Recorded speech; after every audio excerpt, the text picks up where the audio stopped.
Lahore high court میں ایک جائیداد کے تنازع کا کیس آیا۔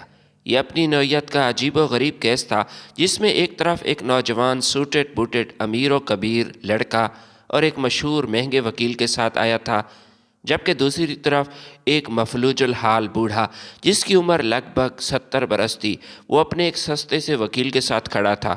جج صاحب نے بوڑھے آدمی سے پوچھا کہ بابا جی آپ کیا کرتے ہیں؟ اس نے بتایا کہ جج صاحب میں ایک ریٹائرڈ پرائمری اسکول کا ٹیچر ہوں، اور یہ جو سامنے میرے خلاف اپنے ایک مشہور وکیل کے ساتھ آیا ہے یہ میرا بیٹا ہے۔ جج صاحب نے جب یہ سنا تو اپنی کرسی سے اٹھے اور اس بوڑھے استاد صاحب کو اپنی نشست پر بٹھایا، پھر کھڑے ہو کر مقدمے کا آغاز کیا۔ کروڑ پتی بیٹے نے جب اپنے باپ کی اتنی عزت اور احترام دیکھا تو اس نے اپنی آنکھوں پر یقین نہ آیا۔ اس نے اپنے وکیل کے کان میں کہا کہ ایک پولیس آفیسر اپنی آپ بیتی سناتا ہے کہ میں 1996 میں لاہور میں ایس ایچ او تھا۔ میرے والد بہت بیمار تھے، میں نے انہیں سروس ہسپتال لاہور میں داخل کروایا۔ یہ سردیوں کی ایک سخت رات تھی اور اس رات میں ڈیوٹی پر تھا اور والد صاحب ہسپتال میں اکیلے تھے۔ اچانک اس کی طبیعت زیادہ خراب ہو گئی اور وہ الٹیاں کرنے لگے۔ میرے خاندان کا کوئی شخص ان کے پاس موجود نہیں تھا۔ 2 مریضوں کا کمرہ تھا اور ان کے ساتھ دوسرے بیڈ پر ایک اور مریض داخل تھا۔ اس مریض کا اٹینڈنٹ موجود تھا۔ وہ اٹھا، اس نے ڈسٹ بن تولیہ لیا اور میرے والد کی مدد کرنے لگا۔ وہ ساری رات ابا جی کی الٹیاں صاف کرتا رہا۔ اس نے انہیں قہوہ بنا کر پلایا اور اس کا سر اور بازو بھی دبائے۔ صبح ڈاکٹر آیا تو اس نے اسے میرے والد کی کیفیت بتائی اور اپنے مریض کی مدد میں لگ گیا۔ میں 9 بجے وردی پہن کر تیار ہو کر والد سے ملنے ہسپتال گیا۔ ابا جی کی طبیعت اس وقت کافی بحال ہو چکی تھی۔ مجھے انہوں نے اٹینڈنٹ کی طرف اشارہ کر کے بتایا کہ ساری رات اس مولوی نے میری بڑی خدمت کی۔ بہت اچھا لڑکا ہے جس نے ساری رات میرا خیال رکھا، اور اگر سچ بتاؤں تو نے بھی اتنا میرا کبھی خیال نہیں رکھا جتنا اس شخص نے میرا خیال رکھا۔ میں نے اٹینڈنٹ کی طرف دیکھا، وہ ایک درمیانی عمر کا باریش دھان پان سا انسان تھا۔ میں نے مسکرا کر ان کا شکریہ ادا کیا، لیکن پھر سوچا اس نے ساری رات میرے والد کی خدمت کی ہے، مجھے بھی اس کا خیال رکھنا چاہیے۔ میں نے جیب سے 500 روپے نکالے اور پھر اس کے پاس چلا گیا۔ وہ کرسی پر بیٹھا تھا۔ میں نے اپنے ہاتھ ایک اس کے کاندھے پر رکھا، دوسرے ہاتھ سے اسے 500 روپے کا نوٹ پکڑانے لگا۔ وہ کرسی پر کھسمسایا، لیکن میں نے روانیت بھری آواز میں کہا، لے مولوی، رکھ لے، یہ رقم تیرے کام آئے گی۔ وہ نرم آواز میں بولا، نہیں بھائی، مجھے کسی معاوضے کی ضرورت نہیں۔ میں نے آپ کے والد کی خدمت اللہ کی رضا کے لیے ہی کی تھی۔ میرا والد بھی آپ کے والد کے ساتھ ہی ادھر ایڈمٹ تھا، مشکل میں تھا، میں نے اس کی مدد کی اور اس کا خیال رکھا، مجھے کسی معاوضے کی ضرورت نہیں۔ میں نے نوٹ زبردستی اس کی جیب میں ڈال دیے۔ اس نے واپس نکالے اور پھر دوبارہ میرے ہاتھ پر پکڑانا شروع کر دیے، جبکہ میں اسے کاندھے سے دبا جا رہا تھا اور اصرار کر رہا تھا۔ میں اسے بار بار کہہ رہا تھا، مولوی چھڈ، ضد نہ کر، رکھ لے پیسے، تیرے کام آئیں گے۔ یہ کہہ رہا تھا، مگر وہ بار بار کہہ رہا تھا کہ میرے پاس اللہ کا دیا سب کچھ ہے، مجھے پیسوں کی کوئی ضرورت نہیں۔ میں نے رات دیکھا آپ کے والد اکیلے ہیں، تکلیف میں تھے، میں فارغ تھا، لہٰذا اللہ کی رضا کے لیے ان کی خدمت کرتا رہا۔ آپ لوگ بس میرے لیے دعا کریں، یہی میرے لیے کافی ہے۔ لیکن میں باز نہ آیا۔ میں نے فیصلہ کر لیا تھا کہ ہر صورت اسے پیسے دے کر ہی رہوں گا۔ پولیس آفیسر رکے، اپنی گیلی آنکھیں اور بھاری گلا صاف کیا، پھر بولے، انسان جب طاقت میں ہوتا ہے تو یہ معمولی باتوں پر ضد باندھ لیتا ہے۔ ہر صورت میں اپنی بات منوانے کی کوشش کر رہا تھا۔ میں نے بھی پیسے دینے کی ضد کر لی تھی، مگر مولوی مجھ سے بھی زیادہ ضدی تھا، وہ نہیں مان رہا تھا اور معاوضہ نہیں لے رہا تھا۔ میں اس کی جیب میں پیسے ڈالتا تھا اور وہ نکال کر دوبارہ میرے ہاتھ میں پیسے پکڑا دیتا تھا۔ اسی دھینگا مشتی میں میں نے اس سے پوچھا کہ مولوی یار، تم کیا کرتے ہو؟ اس نے جواب دیا، بس ایسے ہی لوگوں کی خدمت کرتا ہوں۔ وہ مجھے اپنا کام نہیں بتانا چاہتا تھا۔ میں نے اب اس کا ذریعہ روزگار جاننے کی ضد بنا لی۔ میں اس سے بار بار اس کا پیشہ پوچھنے لگا۔ اس نے تھوڑی دیر ٹالنے کے بعد بتایا، میں کچہری میں کام کرتا ہوں۔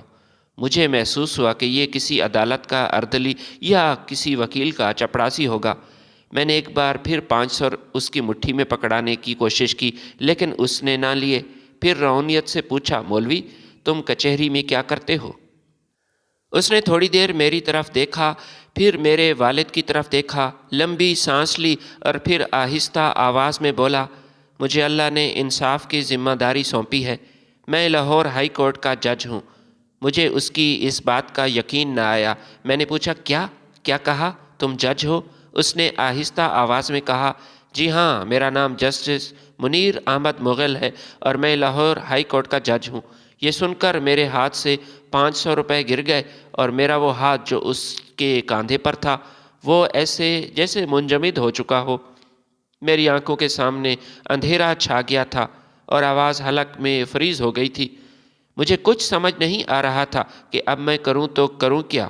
جسٹس صاحب نے بڑے پیار سے میرا ہاتھ اپنے کاندھے سے اتارا، کھڑے ہوئے، جھک کر فرش سے 500 روپے کا نوٹ اٹھایا، میری جیب میں ڈالا، پھر بڑے ہی پیار سے اپنے مریض کی طرف اشارہ کر کے بتایا، یہ میرے والد صاحب ہیں اور میں ساری رات ان کی خدمت کرتا رہا۔ ان کا پاخانہ تک میں نے صاف کیا۔ میرے والد نے بچپن میں مجھے بہت سپورٹ کیا تھا۔ آج میں جو کچھ ہوں اپنے والد کی وجہ سے ہی ہوں۔ یہ خود محنت مزدوری کرتے تھے اور مجھے اچھے سے سکول میں پڑھایا، ایک ایسا سکول جس کی فیس اپنی محنت مزدوری کے پیسوں سے اس نے ادا کی اپنے بیٹے کے لیے۔ اس وقت میں چھوٹا تھا، اس بات کو نہیں سمجھتا تھا کہ میرا والد میرے لیے کتنی صعوبتیں برداشت کرتا ہے، لیکن جیسے جیسے میں بڑا ہوا مجھے اس بات کا شعور آیا کہ والد محترم میرے لیے ایک فرشتہ ہیں۔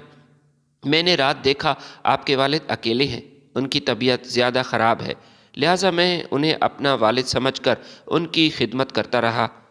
اس میں شکریہ کی کوئی ضرورت نہیں۔ یہ سن کر میں شرم سے زمین میں گڑ گیا، کیونکہ میں ایک ایس ایچ او تھا اور میرے پاس والد کے لیے وقت نہیں تھا۔ میں نے انہیں اکیلا ہسپتال میں چھوڑ دیا تھا، جبکہ ہائی کورٹ کا جج پوری رات اپنے والد کے ساتھ رہا اور میرے والد کی بھی اس نے خدمت کی اور ان کی الٹیاں بھی صاف کی۔ میرے لیے ڈوب مرنے کا مقام تھا۔ میں ان کے قدموں میں جھک گیا، مگر اس عظیم شخص نے مجھے اپنے قدموں سے اٹھایا اور سینے سے لگایا۔ وہ پولیس آفیسر اس کے بعد رونے لگا۔ میں نے ان سے پوچھا کہ کیا آپ اس کے بعد جسٹس صاحب سے دوبارہ بھی کبھی ملے تھے؟ وہ روتی ہوئی آواز میں بولے، بے شمار مرتبہ میں اس کا مرید بن چکا تھا۔ میں نے زندگی میں ان سے اچھا، دیندار، ایماندار، نڈر شخص نہیں دیکھا تھا۔ اس کا پورا نام جسٹس ڈاکٹر منیر احمد مغل تھا۔ انہوں نے 2 PhD کر رکھی تھی، ایک پاکستان سے اور دوسری جامعۃ الزہرا مصر سے۔ دوسری PhD کے لیے انہوں نے باقاعدہ عربی زبان سیکھی تھی۔ انہوں نے اس کے علاوہ ملکی اور بین الاقوامی قوانین پر 24 کتابیں لکھی تھی۔ وہ ان تمام کاموں کے ساتھ ساتھ تیزی کے ساتھ مقدمات نپٹانے میں کافی مشہور تھے۔ چیف جسٹس جس مقدمے کا فوری فیصلہ چاہتے تھے وہ مقدمہ جسٹس منیر مغل کی عدالت میں لگ جاتا۔ میں خاموشی سے سنتا رہا۔ پولیس افسر کا کہنا تھا کہ جسٹس صاحب غریب خاندان سے تعلق رکھتے تھے، LLB کے بعد مجسٹریٹ بھرتی ہوئے، محنت کے عادی تھے۔ مجسٹریٹی کے دور میں اس کے پاس کام کم ہوتا تھا، لہٰذا انہوں نے عدالتی صفحات پر ایک بیک سائڈ پر کلمہ لکھنا شروع کیا۔ یہ سارا دن کلمہ طیبہ لکھتے رہتے تھے۔ شاید اس کی یہ پریکٹس کا صلہ تھا کہ اللہ تعالیٰ نے اس کی انرجی اور ٹائمنگ میں برکت ڈالی۔ انہوں نے دوران ملازمت ایک PhD کی، پھر عربی سیکھی، جامعۃ الزہرا میں داخلہ بھی لیا اور عدالتی ٹائم کے بعد عربی زبان میں تھیسس لکھ کر مصر سے بھی PhD کی ڈگری حاصل کر لی۔ وہ ہر نیا قانون پڑھتے اور فوری اس پر کتاب لکھتے تھے۔ وہ کتاب بھی خود ٹائپ کرتے اور اس سارے کام کے دوران عدالتی کارروائی بھی کبھی متاثر نہیں ہوتی تھی۔ وہ دھڑا دھڑ مقدمات نپٹا لیتے تھے۔ اللہ نے اسے یہ صلاحیت دی تھی۔ انہوں نے پوری زندگی اپنے والد کی خدمت کی۔ ان کا بول براز تک خود صاف کرتے تھے۔ والد زیادہ بیمار ہوئے تو ان کے بیڈ پر پاؤں کے قریب گھنٹی کا بٹن لگا دیا تھا اور گھنٹی اپنے کمرے میں رکھ لی تھی۔ والد ضرورت پڑنے پر پاؤں سے گھنٹی دبا دیتے اور وہ بھاگ کر اپنے والد کے پاس پہنچ جاتے تھے۔ اپنی بیگم کو بھی والد کا کوئی کام نہیں کرنے دیتے تھے۔ میں نے ان سے جسٹس صاحب کی زندگی کے مزید واقعات سننے کی درخواست کی تھی۔ پولیس افسر ہنس کر بولے، ایک بار ان کی عدالت میں جائیداد کے تنازع کا کیس آیا تھا۔ ایک طرف سوٹڈ بوٹڈ امیر لوگ کھڑے تھے اور ایک نوجوان تھا جس کے ساتھ مہنگا وکیل تھا، جبکہ دوسری طرف ایک مفلوج الحال بوڑھا تھا جس کا وکیل مسکین اور سستا سا تھا۔ جسٹس صاحب چند سیکنڈز میں سارا معاملہ سمجھ چکے تھے، لہٰذا انہوں نے بوڑھے سے پوچھا، بابا جی آپ کیا کرتے ہیں؟ بزرگ نے جواب دیا کہ میں پرائمری اسکول کا ریٹائرڈ ٹیچر ہوں۔ یہ سن کر جسٹس صاحب اٹھ کر کھڑے ہو گئے اور کہا، ماشاءاللہ، ہماری عدالت میں آج ایک استاد آئے ہیں، لہٰذا یہ استاد کرسی پر بیٹھیں گے اور عدالت سارا دن ان کے احترام میں کھڑی ہو کر کام کرے گی۔ اور اس کے بعد یہی ہوا۔ وہ بوڑھا استاد کرسی پر بیٹھا رہا اور جسٹس صاحب اپنے عملے وکلاء کے ساتھ کھڑے ہو کر کام کرتے رہے۔ جسٹس صاحب نے سارے مقدمے نپٹانے کے بعد آخر میں بوڑھے استاد کا کیس بھی سنا۔ استاد صاحب نے سب سے پہلے جسٹس صاحب کا شکریہ ادا کیا، پھر بتایا کہ یہ جو سامنے کھڑا ہے یہ میرا بیٹا ہے، اپنے ایک مشہور اور مہنگے وکیل کے ساتھ آیا ہے باپ کو ہرانے کے لیے۔ یہ سن کر جج صاحب حیران ہوئے اور ماسٹر صاحب سے پوچھا کہ آپ کا بیٹا پڑھا لکھا سمجھدار لگتا ہے، تو آپ کا یہ سگا بیٹا ہے؟ ماسٹر نذیر احمد نے جج صاحب کو بتایا کہ ہاں یہ میرا سگا بیٹا ہے، پرائمری تک یہ میرے سکول میں ہی پڑھتا رہا، مگر میں نے کبھی اپنے بیٹے اور باقی لوگوں کے بیٹوں میں کوئی فرق نہ کیا۔ میں اکثر گاؤں میں یہی کہتا تھا کہ میرے 200 بچے ہیں، اس سکول میں پڑھنے والا ہر بچہ میرا بیٹا ہی ہے۔ میں نے کبھی کسی میں کوئی فرق نہ کیا، سب کی بہتری چاہتا تھا۔ ایک ایسے گاؤں سے تعلق رکھتا تھا جس میں کسی قسم کی سہولت موجود نہیں تھی، نہ ہی ہسپتال تھا، حتیٰ کہ باقی تمام علاقوں میں بجلی آ چکی تھی، لیکن ہمارے گاؤں میں تو بجلی کی سہولت بھی موجود نہیں تھی۔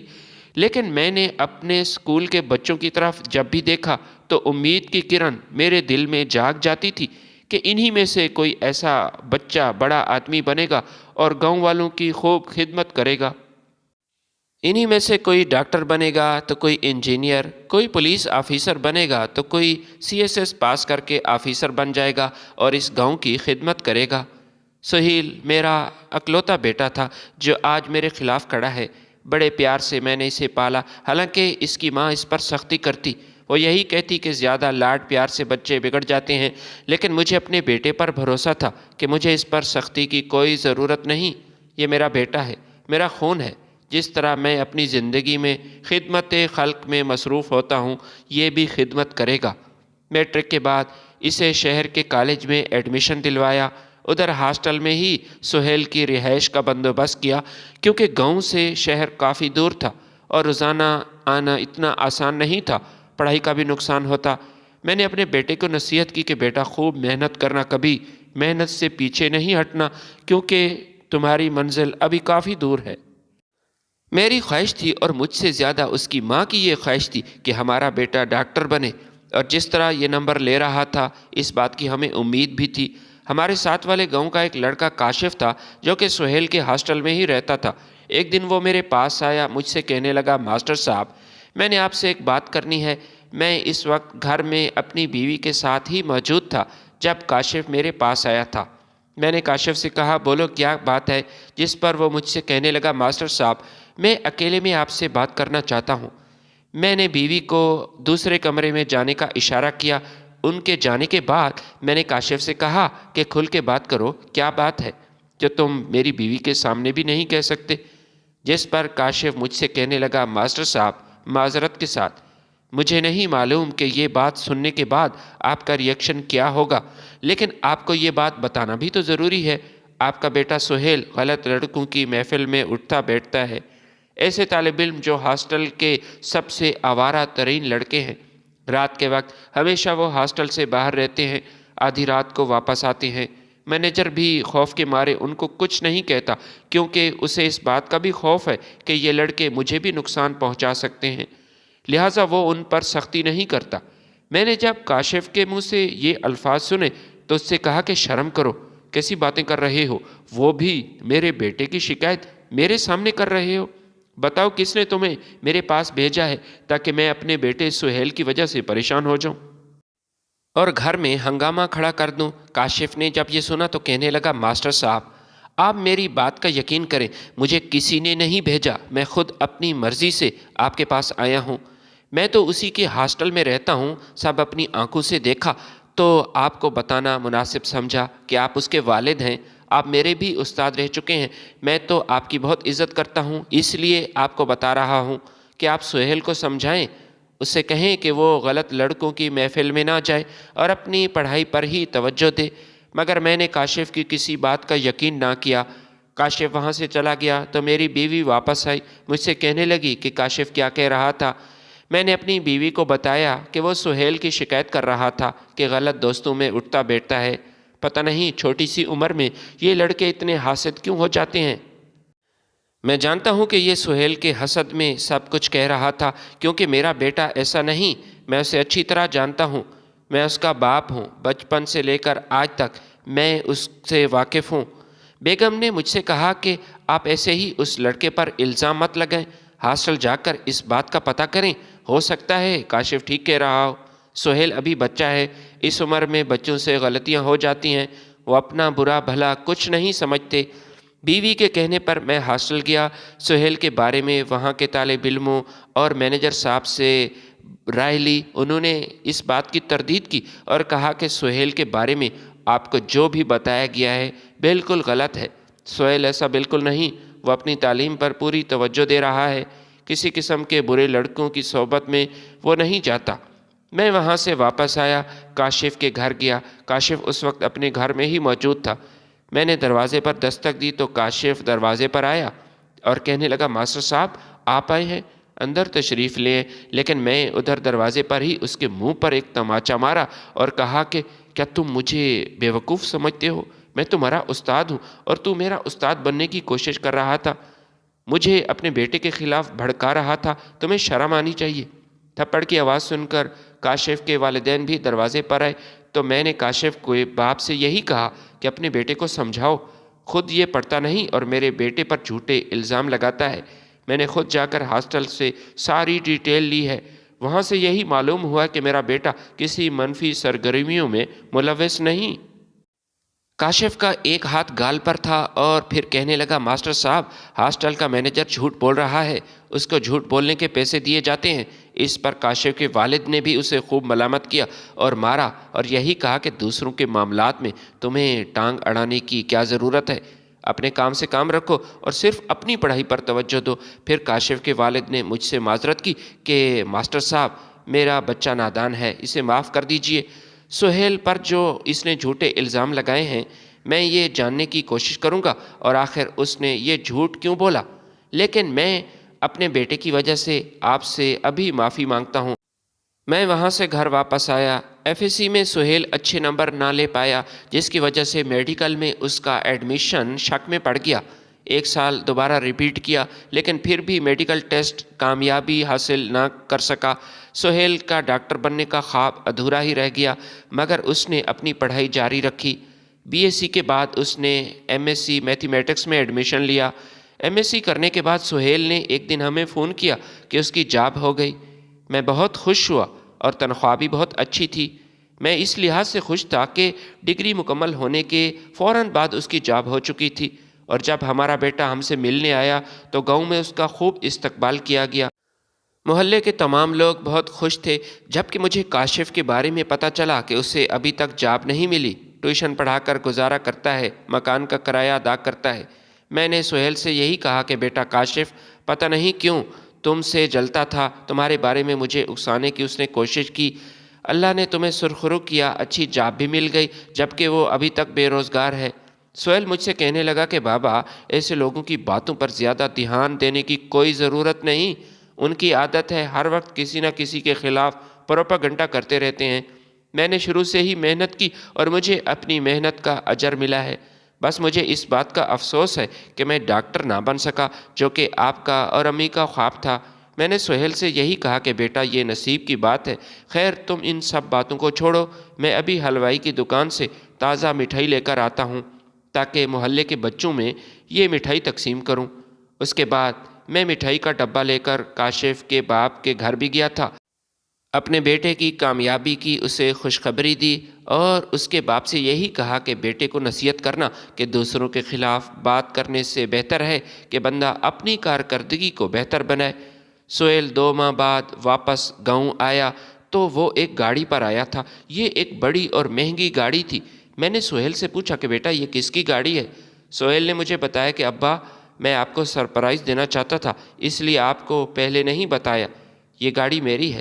یہ سن کر میں حیران ہوا کیونکہ سہیل نے تو بتایا تھا کہ اس کی 80,000 تنخواہ ہے، اتنی جلدی کیسے گاڑی وہ لے سکتا تھا؟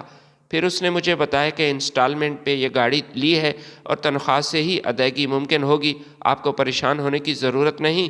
پھر وہ مجھے اور اپنی ماں کو گاڑی میں بٹھا کر سیر کرانے لے گیا۔ ہمیں بہت اچھا محسوس ہو رہا تھا، خاص کر سہیل کی ماں تو خوشی سے پھولے نہیں سما رہی تھی۔ وہ اپنی بیٹے کی ترقی پر بہت خوش تھی اور اس بات پر بھی خوش تھی کہ اس کا بیٹا صحیح ٹریک پر ہے۔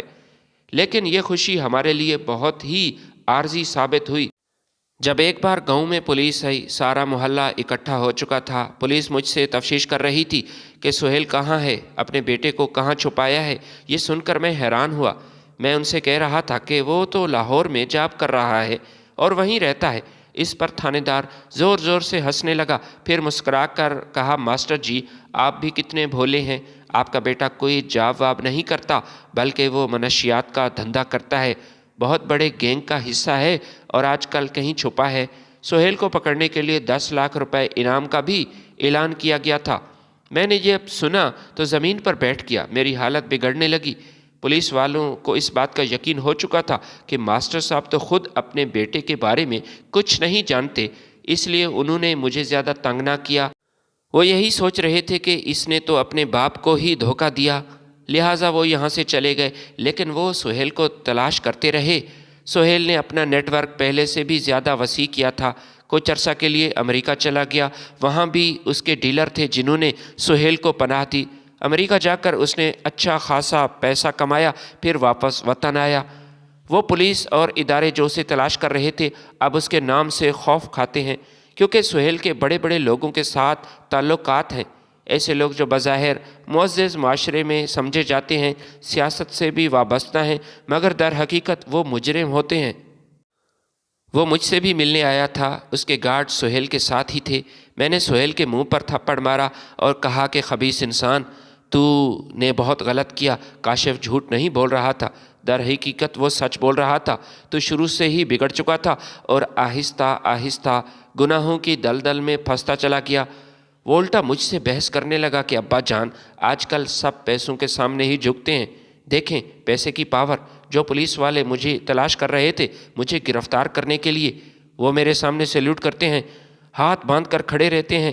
میں نے سہیل سے کہا کہ میں لعنت بھیجتا ہوں تم پر اور تمہارے اس پیسے پر، جس پر سہیل میرے ہی خلاف ہو گیا اور یہی کہنے لگا کہ آپ کے پاس ہے ہی کیا جو آپ مجھے اپنی جائیداد سے آگ کریں گے اور اخبار میں لا تعلقی کا اعلان کروائیں گے۔ میں خود آپ کے ساتھ نہیں رہنا چاہتا، میرے پاس پیسہ ہے، پاور ہے، اور اسی پیسے سے میں آپ کو بے گھر کر دوں گا اور جس گھر میں آپ رہتے ہیں یہ بھی اپنے نام کروا لوں گا۔ پھر میں آپ سے پوچھوں گا کہ آپ کی ایمانداری آپ کے کام آئی یا پھر میری دولت میرا سہارا بنی؟ یہ میرا بیٹا مجھے ہی عدالت کے کٹہرے میں لے آیا، یہ مجھے بے گھر کرنا چاہتا ہے، جبکہ حقیقت یہ ہے کہ جج صاحب یہ خود بہت بڑا مجرم ہے۔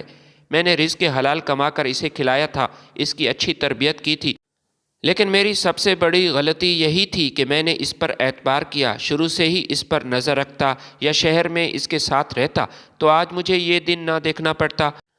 اپنے اس بیٹے کی وجہ سے میں کاشف کے پاس بھی گیا تھا، اس سے معافی مانگی کہ تو جھوٹ نہیں بول رہا تھا، یہ ہاسٹل سے ہی بگڑ چکا تھا اور اس کی تباہی کی ابتدا اسی ہاسٹل سے شروع ہوئی تھی۔